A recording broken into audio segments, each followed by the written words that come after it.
नमो सद्गुरु तुकया ज्ञानदीपा, नमो सद्गुरु सच्चिदानंद रूपा, नमो सद्गुरु भक्त कल्याण मूर्ती, नमो सद्गुरु भास्करा पूर्ण कीर्ती। गुरुर ब्रह्मा गुरुर्विष्णू गुरुर्देव महेश्वरा, गुरुर साक्षात परब्रह्म तस्मै श्री गुरवे नमः, तस्मै श्री गुरवे नमः। करावी ते पूजा मनेचे उत्तम, लौकिकाचे काम काय असे, कळावे तयासी कळे अंतरीचे, कारण ते साचे साच अंगी। अतिशया अंती लाभ किंवा घात, फळ देते चित्त बीजा ऐसे। तुका म्हणे जेणे राहे समाधान, ऐसे ते भजन पार पावी। श्रीमंत श्री जगद्गुरु तुकाराम महाराज या अभंगातून माणसाने भगवंताची जी पूजा आहे तर ती पूजा कशा पद्धतीने करावी याचं वर्णन प्रस्तुत अभंगामध्ये जगद्गुरु तुकोबाराय करत आहेत। बघा, आपण पाहून गेलो होतो की जो भक्त आहे, जो उपासक आहे, तर त्याच्या नित्य नियमामध्ये परमेश्वराची उपासना असणं हे अतिशय गरजेचं आहे, ठीक आहे। आपण स्वतःला देवाचे भक्त म्हणून घेत असू आणि जर देवाची उपासना करत नसू तर आपण देवाचे भक्त होऊ शकणार नाही।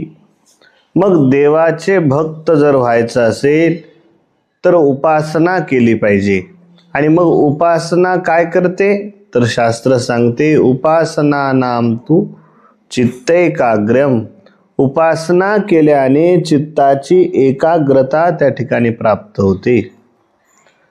आणि मग चित्ताची एकाग्रता हीच परमेश्वरापर्यंत आपल्याला पोहोचण्यासाठी मदत करत असते। आणि तेच तुकोबाराय आजच्या अभंगामध्ये सांगतात की जर पूजा करायची असेल तर ती मनोभावाने त्या ठिकाणी भगवंताची पूजा सेवा केली पाहिजे। ठीक आहे। तर पूजेमध्ये सुद्धा दोन प्रकार पडतात। एक पूजा आहे मानसी पूजा आणि दुसरी पूजा आहे प्रत्यक्ष भगवंताच्या विग्रहाची पूजा करणे, ठीक आहे। जी मानसिक पूजा आहे तर ती मानसिक पूजा हिच्यासाठी कशाचीही गरज लागत नाही, ठीक आहे।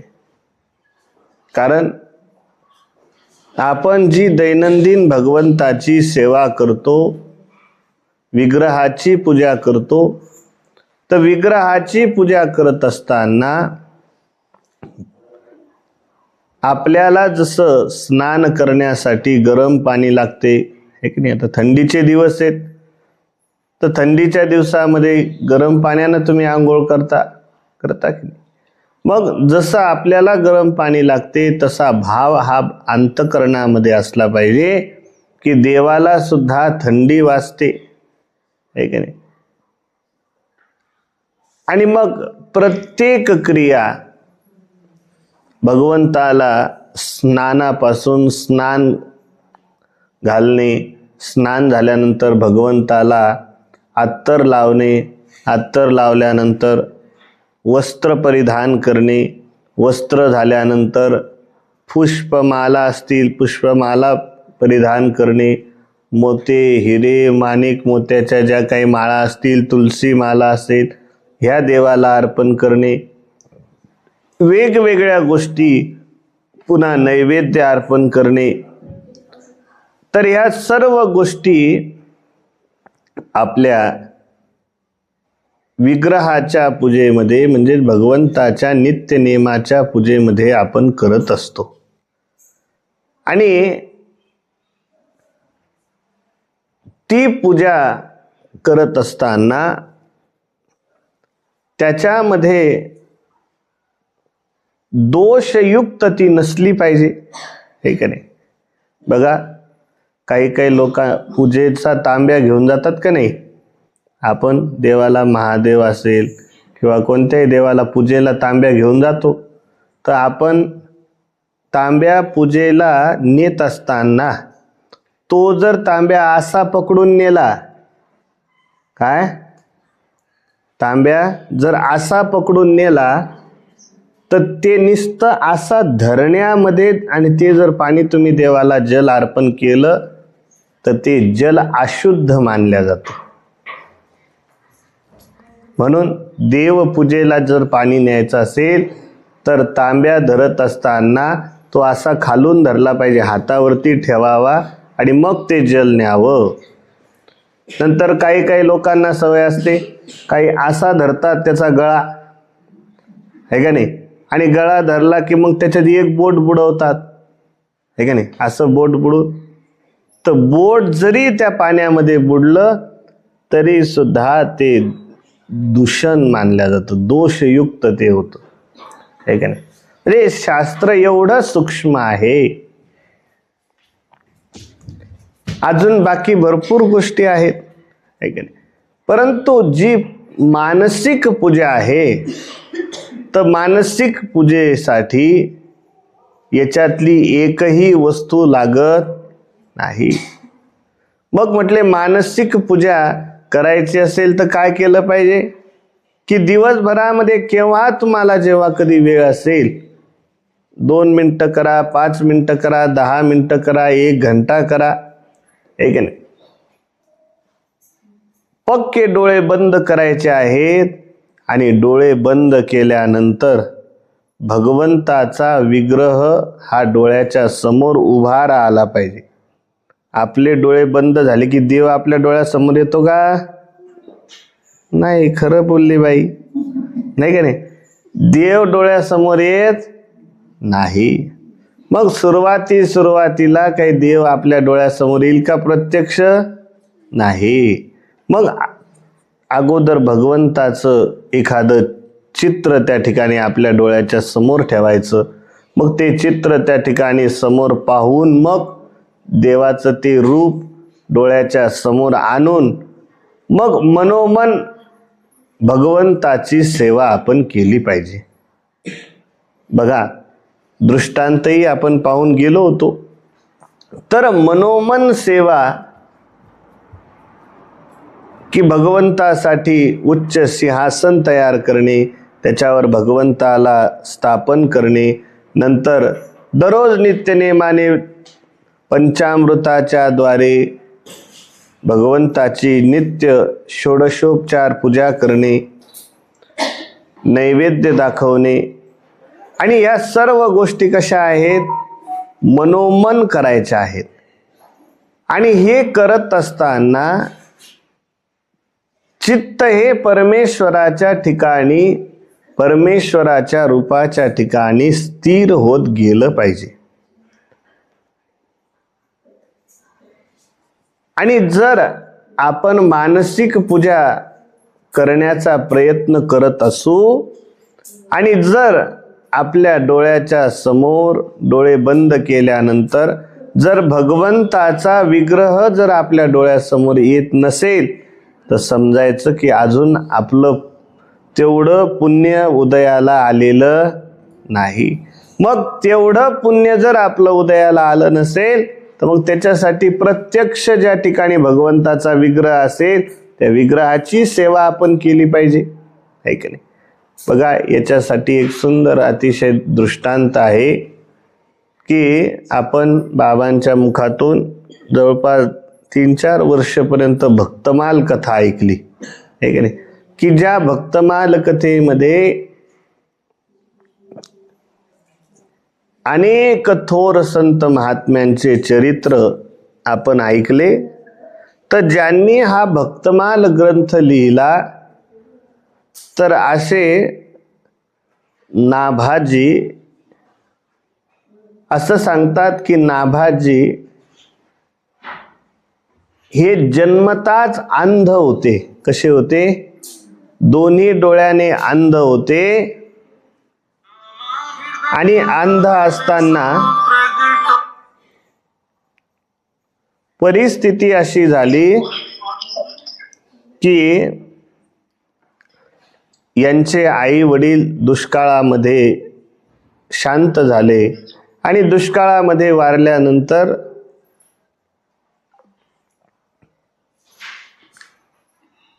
एवढा दुष्काळ होता की आई वडिलांना पाण्यासाठी सुद्धा तरसावं लागलं. आणि वडील अगोदर वारले. आई ते गाव सोडून रस्त्याने जात असताना मध्येच या नाभाजीला आईला तहान लागली आणि एक छोटंसं तळं होतं. त्या तळ्यावरती आई पाणी आणण्यासाठी गेली आणि पाणी आणण्यासाठी गेली तर परिस्थिती अशी झाली की आई रस्त्याने या नाभाजीसाठी पाणी घेऊन येत होती तर रस्त्यातच तिला दगडाला ठेच लागली आणि डोकं त्या ठिकाणी पुढच्या दगडावर आदळलं आणि जागेवरच आई गेली, गतप्राण झाली. आता नाभाजी हा रस्त्यावरती आपले डोळे बंद आहेत आणि एका दगडावर आईने बसून दिलं होतं. बराच वेळ झाला आई आली नाही. आणि मग तिथून अग्रदासजी व काही साधू त्या रस्त्याने चालले होते. त्यांनी पाहिलं की कोणीतरी छोटासा बालक आहे आणि या बालक एकटाच बसलेला आहे. विचारलं, बाळा, अरे इथे एकटाच का बसलायस? सांगितलं, बाबा, अहो माझी आई माझ्यासाठी जल आणण्यासाठी गेलेली आहे. बराच वेळ झाला परंतु ती अजून आली नाही. संत महात्म्यांना वाटलं की हा अंध आहे, डोळ्याने पाहू शकत नाही. आणि संत महात्मे थोडेसे इकडं तिकडं गेले तर थोड्या अंतरावरती ती आई मेलेली त्यांना दिसली. त्यांनी पाहिलं की मेलेली आहे. त्याच संत महात्म्यांनी त्याच्या आईचा अंत्यसंस्कार त्याच जागेवर करून टाकला आणि या अंध असलेल्या नाभाजीला आपल्यासोबत घेऊन आले. बघा, साधूची कृपा झाल्यानंतर काय होऊ शकत नाही. नाभाजी हे दोन्ही डोळ्याने अंध होते परंतु अग्रदासांच्या कृपेने त्यांनी नाभाजीच्या डोक्यावर मस्तिष्कावर हात ठेवला तर नाभाजींचे दोन्ही जे अंध नेत्र होते ते दोन्ही उघडले. काय? आणि परिणाम असा झाला की आश्रमामध्ये आल्यानंतर सांगितलं, गुरुदेव, अहो माझ्याकडे काही सेवा द्या. मग म्हटले, गुरु महाराज म्हटले की तुझ्याकडे एकच सेवा की दररोज आश्रमामध्ये जे काही साधू संत येतात तर ते आल्यानंतर आल्या त्यांचे पहिले पाय धुवायचे. त्यांचं चरणामृत त्या ठिकाणी पाय धुतल्यानंतर त्यांचं जे चरणामृत आहे ते चरणामृत घ्यायचं. नंतर त्यांना जेवू घालायचं. त्यांच्या ताटामध्ये जे काही प्रसादी उरेल तर ती प्रसादी घेतल्यानंतरच त्या ठिकाणी तू जेवण करायचं. बघा, असं करता करता नाभाजी दररोज गुरु महाराजांची सेवा करू लागले. दररोज जे संत महात्मेतील त्यांचं चरणाचं त्या ठिकाणी तीर्थ, नंतर प्रसादी, उष्टावळी प्रसादी घेऊ लागले. आणि असं करता करता एक दिवस गुरु महाराज आपल्या कुटीमध्ये डोळे बंद करून त्या ठिकाणी बसले होते. नाभाजी हळूच, जुन्या काळामध्ये काही असे मोठे फॅन नव्हते, सिलिंग फॅन, तर असा हातानेच पंखा केला जायचा. मग हाताने पंखा करत होते गुरु महाराजांना. गुरु महाराज या अवस्थेला जाऊन पोहोचले होते की भगवान श्री रामचंद्राची मनोमन गुरु महाराज पूजा करतायत आणि पूजा करत असताना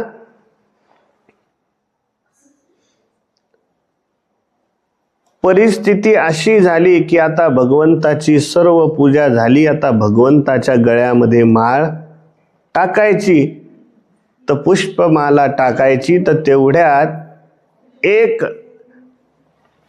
अग्रदासजींचे राजस्थानचे एक शिष्य भक्त समुद्रामध्ये भयंकर तुफान आलं होतं आणि त्या तुफानामध्ये त्यांचं जहाज सापडलं. आता जहाजातील जे प्रमुख आहेत त्यांनी सांगितलं, म्हटले बघा आता या जहाजामध्ये कोणी वाचू शकत नाही, ज्याने त्याने आपापल्या देवाचं स्मरण करा, शेवटचं आता जे काय असेल ते एकदा करून घ्या. आणि असं म्हटल्यानंतर जो तो आपापल्या देवाला पुकारू लागला. या राजस्थानच्या शिष्याने विचार केला, म्हटले आपलं तर दुसरं कोणी नाही. आणि त्याने आपल्या गुरूंना अग्रदासजींना मनोमन त्यांचं स्मरण केलं. हे गुरु महाराज, अहो मी मोठ्या संकटामध्ये सापडलेलो आहे, या संकटामधून मला वाचवा. असं म्हटल्यानंतर गुरु महाराज तिकडं भगवंताची सेवा करत होते आणि मध्येच या शिष्याने गुरु महाराजांना पुकारलं. आता गुरु महाराज मनोमन सेवा करत होते, याने मनोमन पुकारलं तर गुरु महाराज समुद्रापर्यंत जाऊन पोहोचले. काय कशासाठी? तर त्या शिष्याला वाचवण्यासाठी. तर शिष्याला वाचवण्यासाठी पोहोचले तर पाहतात तर शिष्याचा जो काही जहाज आहे, नाव आहे, ही तर किनाऱ्यावर लागलेली. आणि हे पाहिल्यानंतर गुरु महाराजांना अतिशय आनंद वाटला. पण गुरु महाराजांना हे कळेना की आपण तर कोणताही प्रयत्न न करता या ठिकाणी ही नाव जहाज कसं पोचलं. तर तेवढ्यात नाभाजीनं सांगितलं, गुरु महाराज काळजी करू नका, आपल्या कृपेने नाव ही तीरावरती पोचलेली आहे. आपण लवकरात लवकर भगवान श्री रामचंद्राच्या जवळ जा. आणि मनोमनच चालू आहे बरं काय, भगवान श्री रामचंद्राच्या जवळ जा आणि प्रभू केव्हाचे तुमची पुष्पमाला गळ्यामध्ये धारण करण्यासाठी असे वाकलेले आहेत. अहो कोणी जर आपल्याला हार घालत असेल तर आपण त्याला वाकून त्याचा सन्मान करत असतो की नाही, तसं त्या ठिकाणी भगवंत केव्हाचे तुमच्या पुष्पमालेची प्रतीक्षा करत आहेत. गुरुदेव लवकर आपण भगवंताला आता प्रतीक्षा करायला लावू नका. मग गुरु महाराजांनी पुष्पमाला टाकली आणि गुरु महाराजांची समाधी तुटली. आता समाधी तुटल्यानंतर गुरु महाराज म्हणाले, असा कोण माझा शिष्य आहे की ज्याला कळालं, की माझ्या मनातलं ज्याला कळालं काय, की गुरु महाराज भगवान श्रीरामाची पूजा करत आहेत आणि राम प्रभू पुष्पमाला घेण्यासाठी प्रतीक्षा करत आहेत. एवढंच नाही तर माझे भक्त तिकडे समुद्रामध्ये अडकलेले आहेत. एवढं त्या ठिकाणी अंतरदृष्टी कोणाला प्राप्त झाली.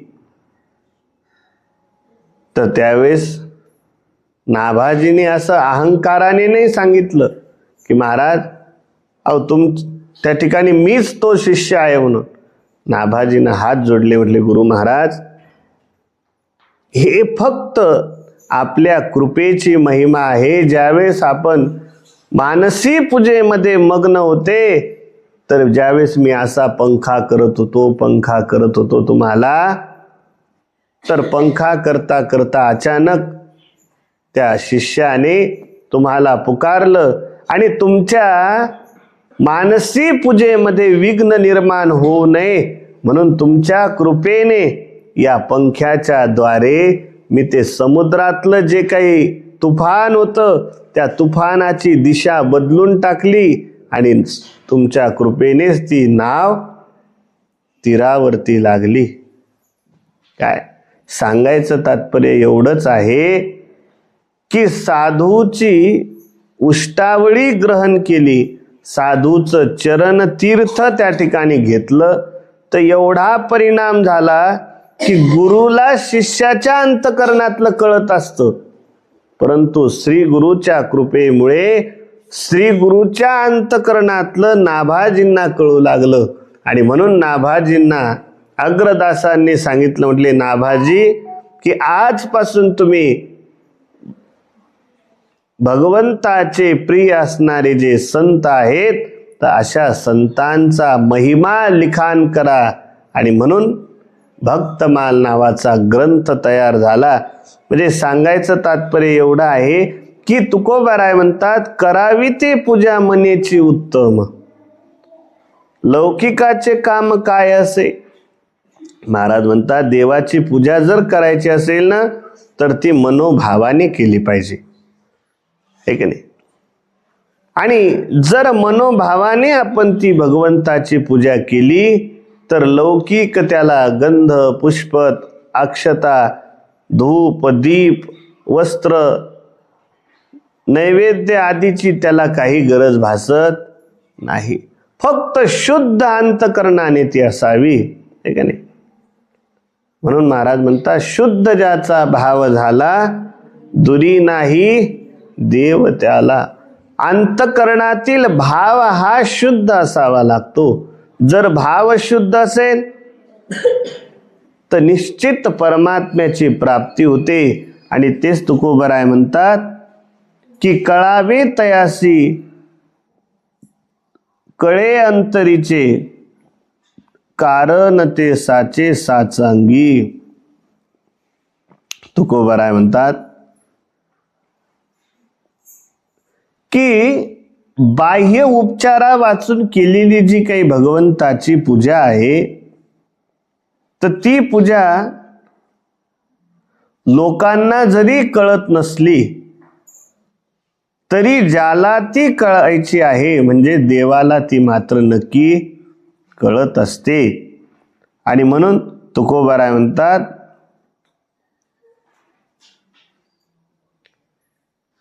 की लोक म्हणत असतील पहा एक दादूजी नावाचे संत होऊन गेले तर ते दादूजी महाराज सदैव असे रस्त्यावरती पडलेले असायचे. कधी त्यांना देवाची पूजा करताना कोणी पाहिलं नाही, कधी नामस्मरण करताना पाहिलं नाही. आणि मग कुणीतरी एका व्यक्तीने प्रश्न केला, म्हटले महाराज अहो तुम्ही स्वतःला संत म्हणून घेता पण कधी देवाची पूजा करत नाही, कधी नामस्मरण करत नाही, रामकृष्ण हरी म्हणत नाही, विठ्ठल विठ्ठल म्हणत नाही, काहीच म्हणत नाही. त्यावेळी दादूजी म्हणाले अरे बाबा अरे माझी अवस्था अशी झालेली. म्हटले कशी. माला जपही न कर जपही जिव्हा जपही न राम. काय म्हणतात दादूजी. माला जपही न कर जपही जिव्हा जपही न राम मेरा सुमिरन हरि करे मैं पावा विश्राम. की बाबा अरे आता माझी अवस्था अशी झालेली की माला जपही न कर जपही जिव्हा जपही न राम. आता मला हाताच्या द्वारे माळा जपायची गरज नाही, मुखाने देवाचं नाव घेण्याची गरज नाही. म्हटले का. म्हटले परिस्थिती अशी झाली की मेरा सुमिरन हरि करे और मैं पावा विश्राम. आता माझं स्मरण देव करतो आणि मी मात्र आराम करतो. जोपर्यंत त्याचं नाव घ्यायचं होतं तोपर्यंत एवढं घेतलं की आता देवच आमचं स्मरण करतो आणि आम्ही विश्राम करतो. मग तेच तुकोबाराय म्हणतात की आपण जी परमेश्वराची अंतरंग सेवा करतो ही लोकांना जरी कळत नसेल, परंतु ज्याला कळण्याची गरज आहे, कोणाला, देवाला, त्याला मात्र ती कळल्याशिवाय राहत नाही. त्याला ती कळतेच. कारण जो पूजक आहे, पूजा करणारा आहे, त्याच्या मनातील भाव हा त्या ठिकाणी देवाला कळत असतो आणि ज्याचा जसा भाव असतो त्या भावानुसारच त्याला फल प्राप्त होतं, है का नाही. श्रीमद भागवतामध्ये असं उदाहरण येतं की ज्यावेळेस धुंदुकारीने श्रीमद भागवत कथा ऐकली तर मग बाकी लोकांनी असा प्रश्न केला, म्हटले महाराज, अहो धुंदुकारी हा पापी होता, त्याच्यासाठी नेण्यासाठी विमान आलं, मग तिथे बसलेले जेवढे लोक होते त्यांनाही नेण्यासाठी विमान यायला पाहिजे होतं की नाही. मग भागवतकारांनी सांगितलं, म्हटले बघा, विमान सर्वांसाठी आलं होतं, परंतु प्रत्येकाची श्रवण करण्याची जी पद्धती होती, ज्याचा जसा भाव होता त्याच्या अनुरूप त्याला फळ मिळालं. काय, धुंदुकारीने एकाग्र चित्ताने श्रीमद भागवत ऐकलं म्हणून त्याला नेण्यासाठी विमान आलं. मग विमान शब्दाचा अर्थ होतो विगतः मानः विमानः, की ज्याच्या अंतकरणातून मान गेला त्याला काय म्हणतात, विमान, है का नाही. म्हणून असा त्या ठिकाणी संतांचा भाव आहे की तुकोबाराय म्हणतात की कोणतंही फळ जे प्राप्त होतं त्याच्यासाठी भाव हा अतिशय महत्त्वाचा असतो आणि जसा भाव असेल तसंच त्याला प्राप्त होतं. आणि म्हणून तुकोबाराय म्हणतात की भक्ती स्वरूपतः भक्ती ही श्रेष्ठ आहे आणि भक्ती करणं हे देवाला आवडतं, पण केवळ भक्ती ही ढोंगी भक्ती नसली पाहिजे, ती शुद्ध भक्ती देवाला आवडते. आणि म्हणून त्याच्यासाठी तुकोबाराय म्हणतात अतिशया अंती लाभ किंवा घात, फळे देते चित्त बीजा ऐसे. चित्तामध्ये जसं बीज असेल त्याप्रमाणेच ते फळ देत असते. बघा, तुकोबारायांचं सांगायचं तात्पर्य हे आहे की जसं बीज असेल तर तसं फल त्या ठिकाणी प्राप्त होतं. जर तुमचं चित्त शुद्ध असेल तर चित्त शुद्धाचा परिणाम आहे की तुम्हाला जीवनामध्ये सर्व चांगल्या गोष्टी प्राप्त होणार. तुमचं जर चित्त अशुद्ध असेल तर त्याचा परिणाम विपरीत होणार, आहे का नाही. आणि तुकोबाराय म्हणतात चित्तामध्ये जसं बीज असेल त्याप्रमाणेच ते फळ देत असते. चित्तामध्ये जर सद्वासना रूपी बीजाचा अधिकपणा असेल तर त्यामुळे लाभही अधिक होतो. बघा, चित्तामध्ये जर सद म्हणजे चांगल्या वासना असतील तर त्याचा परिणाम आहे की चांगले फळ प्राप्त होतात आणि असद वासना रूपी बीजाचा अधिकपणा असेल तर हानी देखील मोठीच होते. तुकोबाराय म्हणतात की चित्तामध्ये जर सत आणि असत याचा दोन्हीचं वर्णन केलेलं आहे की जर चित्त अशुद्ध असेल तर त्याचा परिणामही सुद्धा आपल्यावर तेवढीच हानी आपल्या जीवनामध्ये होत असते, है का नाही. अहो, सर्व शास्त्र ह्या सर्व गोष्टी आपल्याला उपलब्ध आहेत, है का नाही. कल्याणाच्या गोष्टी उपलब्ध आहे, पण ते उपलब्ध असताना जर आपण त्याचा फायदा घेत नसू तर त्याचा परिणाम काय आहे की आपली हानीच होणार झाली. आणि म्हणून तुकोबाराय म्हणतात,